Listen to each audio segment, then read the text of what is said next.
questions. I know we did move forward with the initial study. We're here being asked now to further that.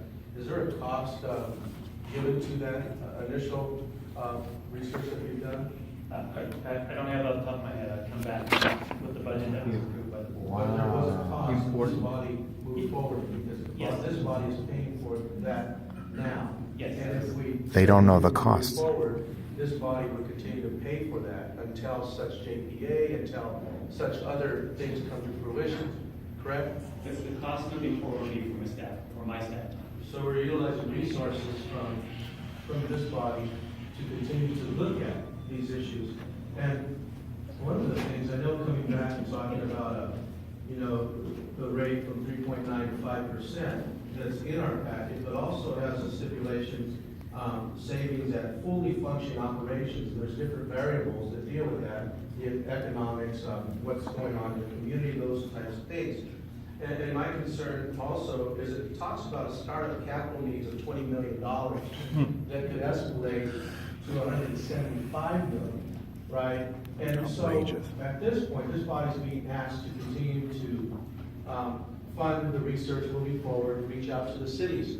I think in order to fully understand that, maybe going out and talking to the cities before we're asked to utilize any more resources here from this body on things that this body is solely responsible in doing might be more of an objective to get that information, that input from those that are interested. Because when you start to look at from 20 million to 175 million, if you're dealing with everybody around the table, then by economics, the share goes smaller. If you're only dealing with a handful, the economics get larger. So are we really looking at benefiting this body by continuing to look at it before we know who's actually interested in making up that 20 million and could escalate to 175 million here?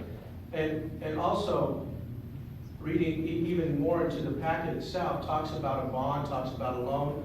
Who would be liable? The JPA, the members that are there. There is some liability, not so much within the lines itself, I guess, but there's liability of who's actually paying for that loan and securing it, which then talks about the resources that we have and the roles that we play on the county, different organizations, cities that are here being represented, that we still have within our purview to ensure that we're moving forward a balanced budget. So I would think that before we're asked to continue to move forward, that we would actually gauge and find out who's actually interested, because we're going to continue to spend money that might not come to fruition. And it's taking away from the resources that we're solely responsible for here in this body to continue to move forward. Thank you. Thank you. Thank you, Thomas. Moving on. Thank you, Mr. President. I share Mr. Graham's concerns. It doesn't seem like, to me, it doesn't seem like the savings, of course, for risk. And I also agree with Mr. Ramos that it seems to me we're going to just kind of ass backwards. Talk about a JPA without really reaching out to the city members to see if there's any interest. Wow, that's the smartest comment. Echo Mr. Ramos' comments, because maybe we should do a little more groundwork before we move much further down the road. So I'm going to cast a vote on this. Thank you for that. Mr. Hackman. Supervisor Burton. Thank you, Mr. Chairman. I've heard all my other colleagues here too. I just have a different take on it. We've lived in an area where our government has given a monopoly to the energy provider for each area for a long period of time.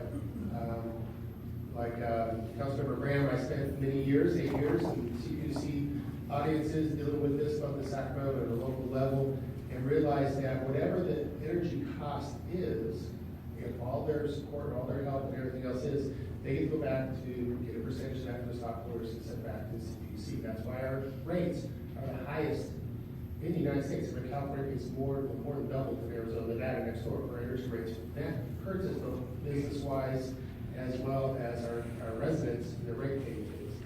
Competition is kind of what we've been built on this country. And please look at it. And this, I've been here for 2 years on this board, we've only dealt with transportation.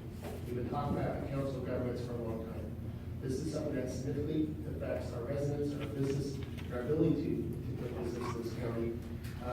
energy, cost is one of those things. To have a study to look at it and not commit to build it yet, but at least look at it, so each individual city, we have these 4 or 5 that look at it right now, doesn't have to reinvent and do the same study for themselves.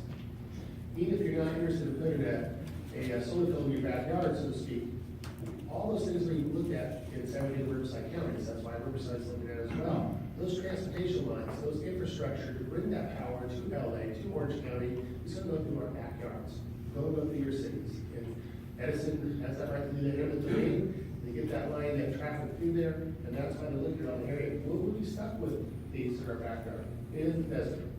So at least take a look at it, see if we can get some kind of advantage for those residents who either live around it, or for businesses who end up buying that cost. I think it's short-sighted to don't at least go through the study. Riverside's spending the money as well to go through the full study on a global level. The city's going to either operate or. This is Kurt Hagman, former state assemblyman. See that makes sense for your residents and for your businesses and your community. So I would suggest at least we stay with our sister county, Riverside. We're very unique, Riverside and San Bernardino, is that we are the corridor for those big power lines right now coming in to Arizona, Nevada, where the plants, they want to tie into those lines.